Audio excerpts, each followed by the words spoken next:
Hello प्यारे student, कैसे हैं आप सभी। मैं डॉक्टर वरुण मारू, असिस्टेंट प्रोफेसर। आज आपका मेरे चैनल पे बहुत बहुत वेलकम, स्वागत करता हूं। प्यारे स्टूडेंट, इस वीडियो में आज हम पढ़ेंगे क्लास 12th का पॉलिटिकल साइंस का एक महत्वपूर्ण टॉपिक, इम्पोर्टेंट टॉपिक, जो कि इंग्लिश मीडियम वालों के साथ साथ हिंदी मीडियम वाले बच्चों के लिए भी काफ़ी यूज़फुल होगा। तो आज का टॉपिक है हमारा कोल्ड वॉर, जिसे हम हिंदी में क्या बोलते हैं, शीत युद्ध, कोल्ड वॉर। कोल्ड वॉर क्या है? देखिए, एक तो होता है डायरेक्ट वॉर और एक होता है इनडायरेक्ट वॉर। तो कोल्ड वॉर क्या है? बेसिकली एक इनडायरेक्ट वॉर है। क्या है कोल्ड वॉर? एक इनडायरेक्ट वॉर है, ठीक है। और ये जो वॉर था, ये बेसिकली दो बड़ी बड़ी सुपर पावर्स के बीच में था। एक सुपर पावर जिसका नाम था यूएसएसआर और एक सुपर पावर का नाम था यूएसए।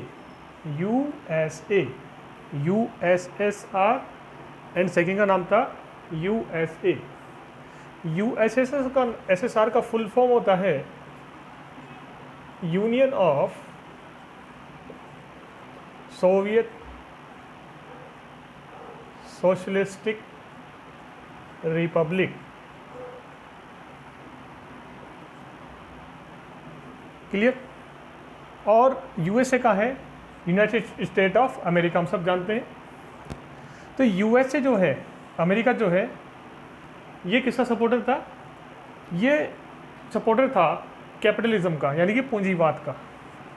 एक आइडियोलॉजी होती है, विचारधारा, जिसका बिलीव होता है कि हमें इंडस्ट्रीज प्राइवेट सेक्टर की ओर लेके जानी चाहिए और इन्वेस्टमेंट ज़्यादा करना चाहिए और गवर्नमेंट का इन्वॉल्वमेंट सोसाइटी में, इंडस्ट्रीज़ में कम से कम होना चाहिए। जबकि यूएसएसआर जो सपोर्टर था, ये सपोर्टर था मार्क्सिज्म का, यानी कि कम्युनिस्ट कंट्रीज़ का, मार्क्सिस्ट आइडियोलॉजी, ठीक है। और अगर हम देखें तो ये वॉर जो है, it is a war of ideology between two super powers. After the second world war, दूसरे विश्व युद्ध के बाद क्या हुआ, जो सेकेंड वर्ल्ड वॉर था, उसके बाद में ये दो सुपर पावर बच गई, यूएसएसआर और यूएसए, ठीक है। तो अब सुपर पावर तो एक ही रह सकती है वर्ल्ड में, और इस सुपर पावर की जगह को बढ़ने के लिए जो वॉर हुई, लड़ाई हुई, इनडायरेक्ट वॉर, उसे हम बोलते हैं cold war. According to Pandit Nehru, former Indian PM, it is a war of ideologies, two ideologies. But देखा जाए तो एक तरह से देखा जा सकता है कि it is a war of achieve the seat of super power.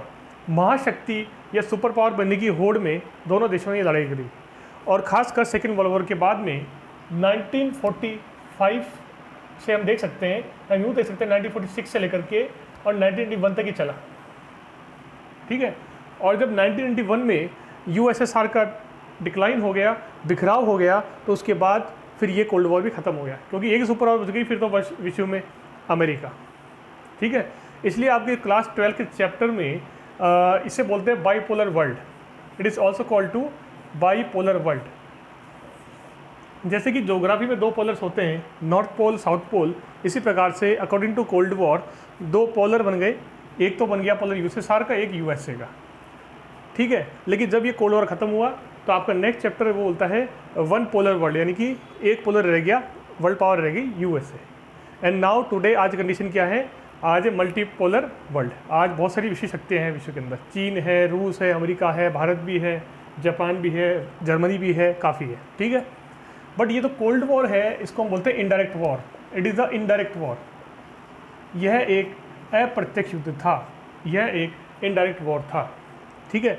इसमें डायरेक्ट किसी की आर्मी इन्वॉल्व नहीं हुई, दोनों की, लेकिन इन दोनों ने इनडायरेक्टली इन्वॉल्व कराया दूसरे देशों को। मतलब जो सपोर्टर थे यूएसएसआर के, उनके बीच में, और यूएसए के सपोर्टर जो थे उनके बीच में कई बार लड़ाई हुई। जैसे कि कोरिया, नॉर्थ कोरिया का सपोर्ट किया यूएसएसआर ने, और साउथ कोरिया का सपोर्ट किसने किया? यूएसए ने।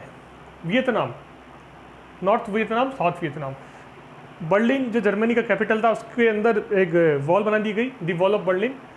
वेस्ट बर्लिन जो था, वेस्ट जर्मनी इसको बोलते हैं, West Germany was the support of the USSR, USA, and East Germany basically support by the USSR, ठीक है। तो विश्व में जहाँ तक इन्होंने अपने सपोर्टर्स बनाए, वहाँ पर इन्होंने युद्ध का अखाड़ा बना दिया, बट इन्होंने कभी भी डायरेक्टली इन्वॉल्वमेंट नहीं किया।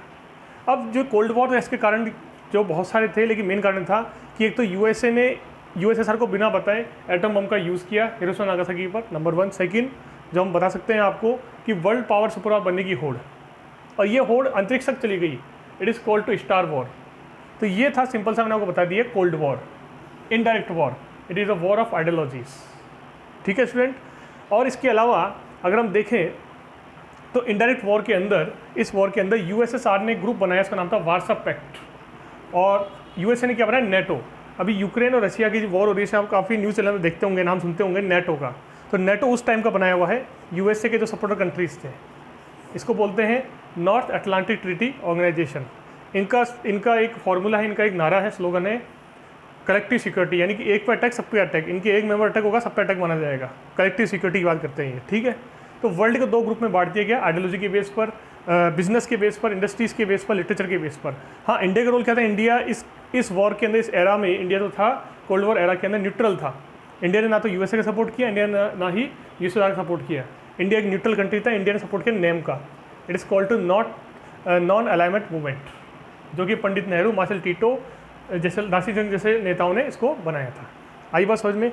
तो स्टूडेंट, ये है हमारा कोल्ड वॉर क्लास 12 का पॉलिटिकल साइंस का। अगर आपको वीडियो अच्छा लगा जरूर लाइक करो, शेयर करो, कमेंट करो जरूर कि आपको वीडियो कैसा लगा। ठीक है, और चैनल को जरूर सब्सक्राइब करो। Okay student, good bye.